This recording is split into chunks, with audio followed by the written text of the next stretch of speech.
Absolutely massive breaking news tonight. The Washington Post reporting that special counsel Robert Mueller is now investigating the President of the United States for possible obstruction of justice. We here at All In have lost count of the number of breaking news alerts about the president and the Russia investigation and the obstruction investigation. And we're not even 6 months into this administration. Joining me here in New York, Joy Reid, host of AM Joy here on MSNBC, Nicholas Confessori, political reporter of the New York Times, Jason Johnson, politics editor at The Root, and Michelle Goldberg, columnist with Slate. And from Washington, D.C., Michael Isikoff, chief investigative correspondent for Yahoo News, and Michael Schmidt, reporter for New York Times. And Michael's in D.C. Let me start with you. Michael Isikoff, you're a veteran investigative reporter. I remember reading your work all through the Bush administration, broke incredibly important stories then and have been doing this for a while. So I want to get some sense of context or comparison. It's always hard to report on power. It's always hard to report with anonymous sources. It seems like something different with this administration because the stories are so explosive and the credibility of the official voices are so low. It really feels like you're groping around a room blind. Is that how you feel? Does it feel different than other administrations? Well, it's hard to say. I mean, first of all, we have the advantage of President Trump's constant tweets, which have done as much to drive this investigation and give us the inner thinking of the president, which is something we've never had before.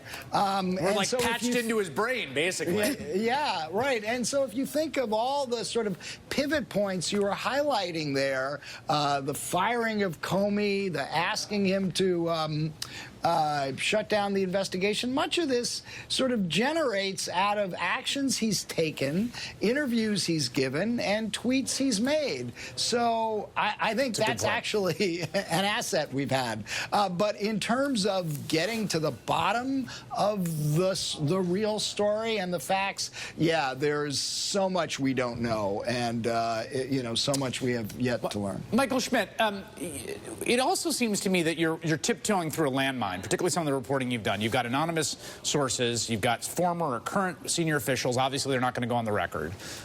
If you get it wrong, you have given ammunition to a president who says that the reporting on this story in particular is a hoax and a conspiracy to bring him down. And it does seem like every day you're kind of taking your journalistic life in your hands in that respect. I think that's true. One of the biggest difficulties is the fact that so much of this information is classified. And it's also very confusing stuff. It's stuff about meetings between Trump associates in Russia. It's about things that Russia did to the United States. These are complex things that even if they were on the record would be difficult for us to unpack on the reporting side and then on the explaining side to the reader. So in many ways, you're sort of on a high wire here where you are, you know, trying to find out about classified information from folks who don't want to talk on the record about it. And it can be very difficult and it's very challenging. And to your point, the partisan flames on this story are very fierce. So any story that you do will be seen, certainly by one side, you know, differently than the other. And that can really, really engulf things. I want to talk about sort of process here, because I think one of the things that I've found astounding about watching all this develop is when you're a reporter, you're skeptical of people in power, right? You get lied to all the time. I remember the first time I got lied to by like an alderman, and he just like looked in my face and lied. I was like, he just lied to me. And it is kind of it's a really radicalizing, important moment in the sort of trajectory of being a reporter, right? You always carry that with you. At the same time, you do develop relationships of trust with individuals where you can go to them and say, am I wrong? Like, where are we on this?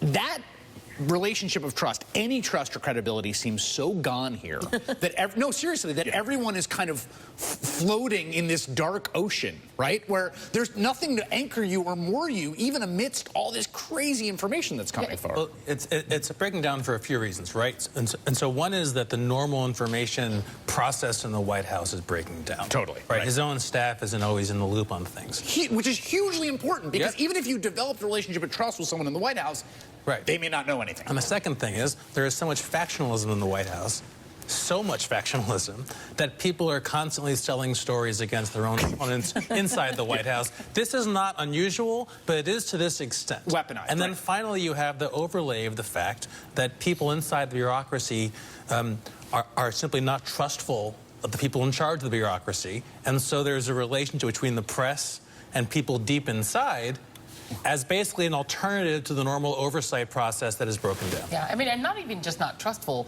but, you know, if you talk to enough people, you find that people actually find the administration elements of it to be dangerous. And so a lot of the leaks that you're getting are... Right, people in the civil bureaucracy. That's correct. Right, so that you would normally never be able to get That's information. Right. You could not drag information out of some of these quarters of the government, but they see their own administration as dangerous, and so they're giving information. Which is the great irony of this administration, which is that at once it's more secretive than any ever, and also we know more about its inner workings than almost everyone at the same time. Right, but the signal-to-noise ratio is so high. So on the one hand, yes, we know who hates each other, presumably. We've learned we've learned when there's been various blow-ups, people screaming at each other. But there's both kind of... there's certain people who speak without regard to the truth, and then there's other people who are so deliberately manipulative of the truth. And you see reporting about this, where they say we'll put things out there that aren't true, either just for fun or just to discredit reporters when they report on something incorrectly. And so there's the sense that everyone is walking through a hall of mirrors all the time, right? And this kind of war on the nature of empirical reality is something that you've seen with elements of the right for, decades, and which has now reached this kind of apotheosis. Well, you made a really important point there about this sort of booby trapping, and I think that's actually a really important thing to understand here, of intentional attempts to get false stories printed. I want to talk about that. We're going to talk about governing the dark, how this